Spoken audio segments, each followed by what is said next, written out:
Assalamu alaikum, everyone. Thank you for joining us today to have this interesting discussion. I'm going to start by just thanking our esteemed panel of senior journalists for joining us. They obviously need no introduction. Today we are welcoming Arifa Noor, Nasim Zehra, Hamid Mir, and Murtaza Solangi. And their eminence and expertise on this topic obviously speaks for itself. And so I'm going to actually just dive right in. It's nice to see you all after a long time. Um, so today, Tabad Lab has organized a day of debate and discussion on federalism in Pakistan. And before we can get into the details of that debate, we obviously need to spend some time thinking about how we talk about federalism in Pakistan, how we frame that debate, and why we frame it the way that we do. And I think that's the purpose of our chat this morning, is to really think about how we have found and shaped the language of federalism in Pakistan. The topic is obviously one that has been contentious for most of Pakistan's history.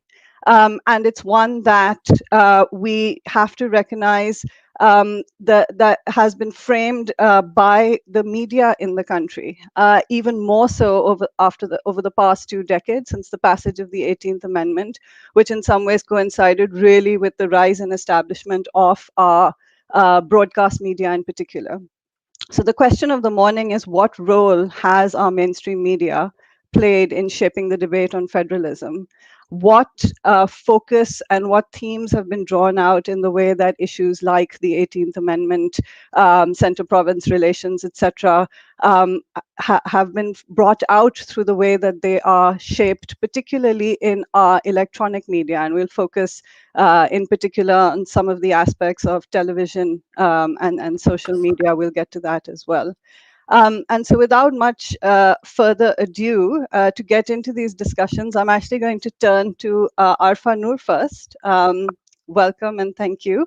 And I'm going to just ask you, Arifa, to sort of frame this discussion for us. So if you can just lay out, in your opinion, how is it that the Pakistani media, the mainstream media, frames this discussion? What kinds of themes and trends do you see in the way that this debate is managed?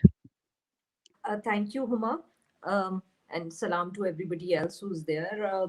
Very sort of, let's say, wide-ranging questions. I hope I can manage to give some succinct answer to it. Um, I think in Pakistan, there perhaps we have to look at the historical context partly, which is that as a post-colonial state, the focus has always been, especially in the early years of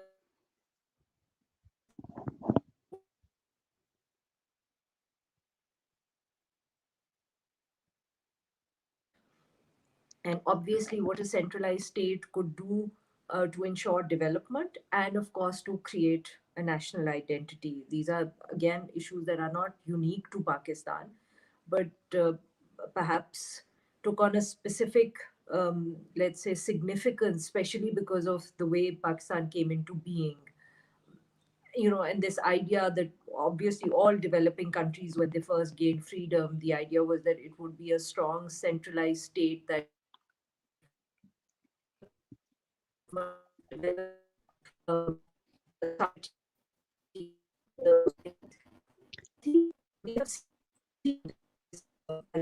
I think Arfa's connection seems to be cutting out a bit. So unfortunately, what I'm going to do is just turn over until we have a better connection and ask Hamid Mir Saab, Assalamu alaikum, to pick up on some of those ideas that Arfa was starting to develop. So making the point that this debate sort of stems from the post-colonial desire to start to have a debate about the form of a nation, and whether you think that debate is still going on today, just the simple question of how we have this discussion.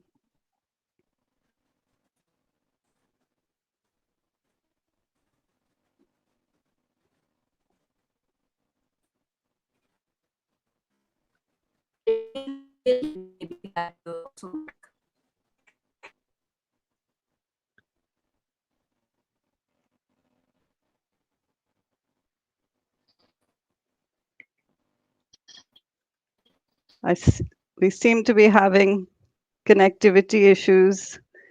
So So I'm going to give it a minute and try it with Murtaza Saab if his connection is any better. Can you hear me?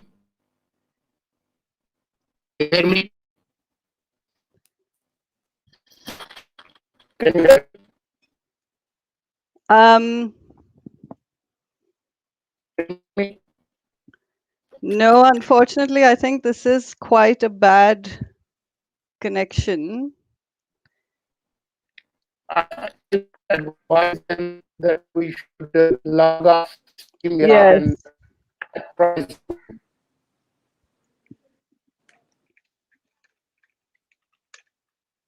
I do. I do think we have Arfa back, perhaps. Yes, I logged in again. Just thought that maybe that would improve the problem. I don't know if it has, but well, It seems to be much clearer now. So Arfa, let's pick up with you again. We did try and speak to others, but you were starting to develop your point about sort of a young nation in a post-colonial state trying to so have this as debate. I said that obviously largely with most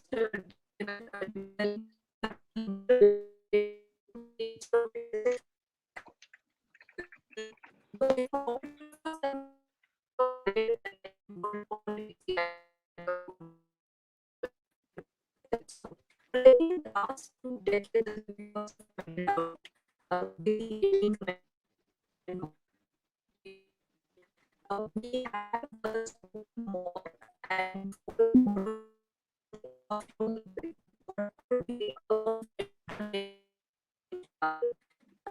with obviously history and these fears power, it could create more and like most developing countries, Pakistan also we deal with our differences with rather than negotiations.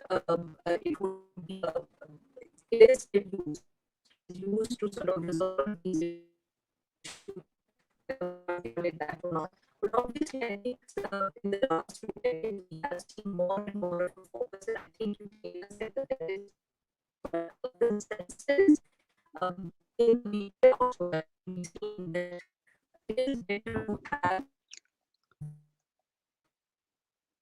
or devolved powers. There is definitely the dissenting voices that talk about, how the 18th Amendment has created financial problems for the state. But I think that this is still something that we can debate within the framework of a federal state and say, okay, how can these be addressed? And it's not necessarily just a case of rolling back the 18th Amendment completely. And but I think what needs to be added here, it's is the idea of how this devolution needs to go down to the local government. We have perhaps taken the first step towards it with provincial powers, but we need to talk about more, which is not to say that they don't have spoken about it all, but talk about more. The idea that how can we take Sorry, Arfa, I think your connection has cut out again. We seem to be having a sort of difficult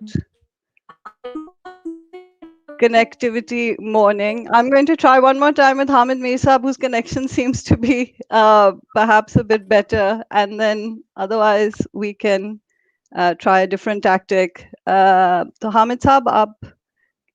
Would you like to try and step in with some comments just to start us off, since we haven't been able to hear Arfa as clearly? I think you may be on mute.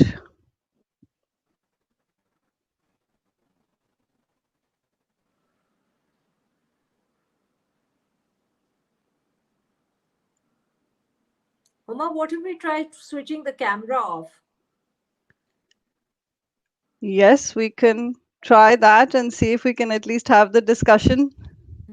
Because I was on a Zoom meeting yesterday and it was working perfectly. So I don't know today. All right, let's try to do that. And if it improves. And let's at least have the discussion. Because Murtaza's Can I we? think he's offline. Huh? Can you hear me? Murtaza Saab, I still can't hear you. I can hear Arifa now. Arifa, can you just confirm, do a sound check? No, I'm sorry. It's still cutting out for me. Okay, I can hear you very well. Um, I can't hear Murtaza yeah, Saab at all. well, I can hear you now, so I think you and I can continue. And what I'm actually going to, I know you've spoken some thoughts already, but I suggest, Arfa, that you repeat some of what you said, and maybe you and I can pick up until the others can connect in a bit better. I said that I think with the 18th Amendment, a little before it, and obviously since then, our debate has focused on us need for devolution of powers. This is not to say that there is not a dissenting voice that is there. There is the counter argument that the 18th Amendment problems, but I think that counter argument is also in terms of the financial arrangement that comes with the 18th Amendment.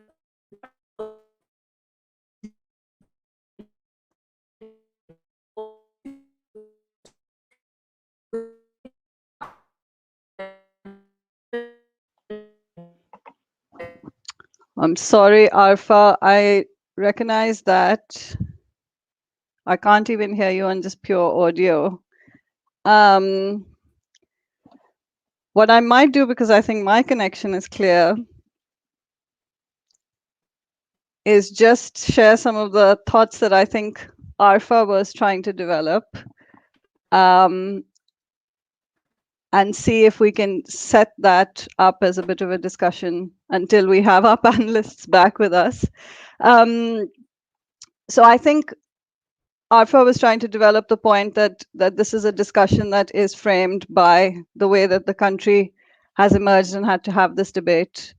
And I think some of the points that I'll leave her to make when she comes back, but that I can sort of set the stage for, was just thinking about the fact that there are certain frames that get used when we talk about this topic, and that they focus inevitably around, for example, political partisanship. And so the discussion is framed through the lens of political affinities and political positions. It is also a discussion that is inevitably polarized, so that there's sort of a camp taking, a position taking approach to this, where there's either support for a certain type of federalist politics, for example, support for devolution or support for the 18th Amendment, or then the position that is extremely against that. And so then the debate gets framed in a polarized oppositional way. And then we also, even though Arfa has sort of started by taking us back to the post-colonial condition in which this debate began, we also have the problem that the debate typically does tend to be framed in the moment. So it's a reaction to current political developments and not necessarily rooted enough in this historical discussion that Arfa has kicked off. And having said that, I'm just going to turn back and see if we can get any connection from her and just try and hear some of those thoughts again. Arfa, could you try one more time, please?